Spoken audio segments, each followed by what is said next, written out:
With the extreme cold getting ready to plague the Northeast over the next few days or so, one thing we talk about in the weather world are pets, pipes, and people. Right now I have on the phone with me Jen Adams, who is from the Northeast Animal Shelter in Salem, Massachusetts, to give us a few good tips about how to take care of our furriest family members. Thank you so much for joining us, Jen.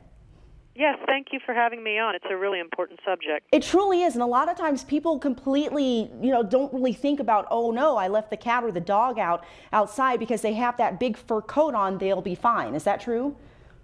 No, it really isn't. And when the weather gets to an extreme temperature, anything that's below freezing, even if they have a fur coat, it's not going to affect the fur as much as it's going to affect their feet and their respiratory system. So if you are allowing your animals to be out in the extreme cold, if you see on the weather report that it's going to be below 30, you really should not let them out alone. So a dog, you should keep on its leash, let it out just to do its business, to go to the bathroom, and then bring it back inside. There's only a few dog breeds that really would be happiest to be outside, and that would be like in the husky breed, something like that. Especially if they're very young, like a puppy, or a really old dog with arthritis. They can get, it's not just the cold, but if they're walking, things like ice or salt will build up on their paws and it can burn their feet.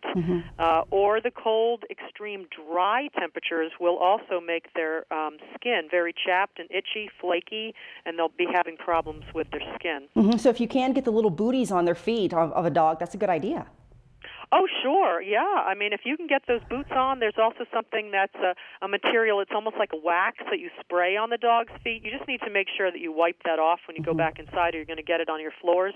But certainly, depending on where you live, you should always have a warm towel next to the door anyway, so when you bring your dog back in from a walk, you're wiping the feet, trying to get the salt and the ice off. And we also suggest at night that you rub a little Vaseline on the bottom of their pads of their feet, and that will keep them, softer and not chapped. All right. This is Jen Adams. We've been speaking with out of Salem, Massachusetts, Northeast Animal Shelter. Thank you so much for your time today. And again, as we always say, take care of your pets, your pipes, and your people. We'll be back in just a little bit more with your forecast on that cold weather.